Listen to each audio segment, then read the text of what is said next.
नहमदुहु व नसल्ली अला रसूलिहिल करीम। एक सवाल हमारे पास है, सोशल मीडिया पर एक पोस्ट बहुत ज़्यादा वायरल की जा रही है गैर मुक़ल्लिदीन वहाबी अल हदीस की तरफ से कि उम्मुल मुमिनीन हज़रत आयशा सिद्दीक़ा रज़ी अल्लाह ताला अन्हा ने औरतों की जमात करवाई। तो लिहाजा ये वहाबी इस तरह की पोस्ट फैला रहे हैं कि औरतें रमज़ान शरीफ में यानी एक औरत के पीछे तरावी पढ़ सकती हैं, किसी घर में जमा हो जाएँ तो वो पढ़ सकती है, क्योंकि हज़रत आयशा सिद्दीक़ा रज़ी अल्लाह ताला अन्हा ने औरतों की जमात करवाई। तो इस सवाल से अहनाफ का, इमाम अबू हनीफ़ा रहमतुल्लाह अलैह का, अहनाफ का, हनफियों का क्या मौक़िफ़ है? देखिए, इस हवाले से मेरा फ़तवा भी मौजूद है, हैदरी दारुल इफ्ता अहले सुन्नत का फ़तवा, इंशाअल्लाह सोशल मीडिया पर, व्हाट्सएप पर और दीगर जगहों पर शेयर कर दूँगा।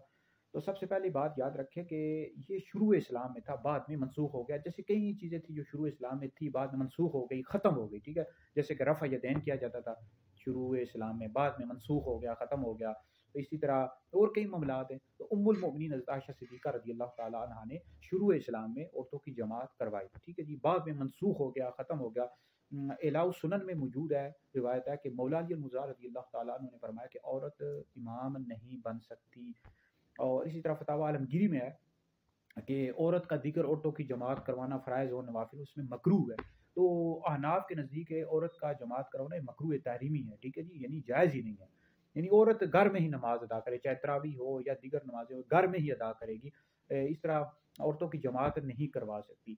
तो बारह रमज़ान शरीफ में अगर औरतें चाहती हैं कि वो एक औरत के घर, यानी वो औरत आलिमा है या आलिमा ना भी हो, उसके घर जमा होकर अदा करे, तो इसका हाल मौजूद है। इसका हाल यह है कि वो अलग-अलग मतलब तरावी अदा करे, किसी घर में जमा हो जाएँ, अपनी अलग-अलग तरावी पढ़े। फिर उसके बाद अगर वो औरत बयान करना चाहती है कुछ, यानी उनको दीन के हवाले से बातें करने चाहती है, बताना चाहती है, मसाइल बताना चाहती है, वो बिल्कुल सुने, ठीक है?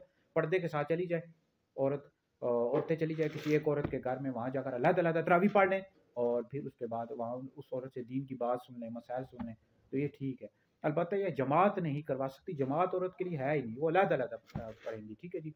ये इस्लाम में, शुरू इस्लाम में था, बाद में मनसूख हो गया, ख़त्म हो गया। वहाबियों की तरफ से फैलाई जाती है। अहले सुन्नत का, अहनाफ का ये मौक़िफ़ है कि औरत इमाम नहीं बन सकती। तो बहरहाल ये है कि इस हवाले से रिवायत बहुत सारी मौजूद है, दलाइल बेशुमार मौजूद हैं, ठीक है जी? तो औरत इमाम नहीं बन सकती, ठीक है जी?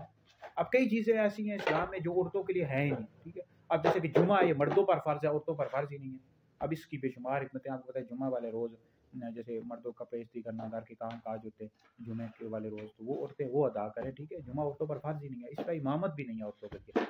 औरत घर में ही नमाज़ अदा करे, कि तन्हाई अदा करे, और औरतों किसी घर जमा हो जाएँ तो वहाँ अलग-अलग तरावी पढ़े और उस औरत का बयान सुन लें, ये ठीक है, दुरुस्त है, ठीक है जी? तो बहरहाल रमज़ान शरीफ में बाज़ औक़ात ये भी होता है कि औरतें किसी यानी मस्जिद में चली जाती हैं, यानी ऊपर तो मर्द अदा कर रहे होते हैं, नीचे औरतें होती हैं। भाई उसका हाल मौजूद है कि औरतों के लिए है ही नहीं, पर्दे के मसाइल होते हैं। हाँ, अलबत्ता और 2 मस्जिद के पोर्शन बने हों, एक ऊपर वाला, एक नीचे वाला, मर्द ऊपर में हों, नीचे में औरतें हों और पर्दे के साथ जाती हैं, तो तरावी अलग-अलग मस्जिद में अगर जाती हैं, अलग-अलग पढ़ लें, नीचे वाले पोर्शन में जहाँ औरतें हों, अलग-अलग पढ़ें। इमामत नहीं औरत करवा सकती, ठीक है? और फिर इस तरह तरावी अदा करके मस्जिद में नीचे वाले पोर्शन में अदा करके आ जाएँ। और बाकी इसका सबसे बेहतरीन हाल ये है किसी औरत के घर में जमा हो जाए, वहाँ अदा करें और औरत पे बयान करे, मसाइल बताए, तो ये दुरुस्त है।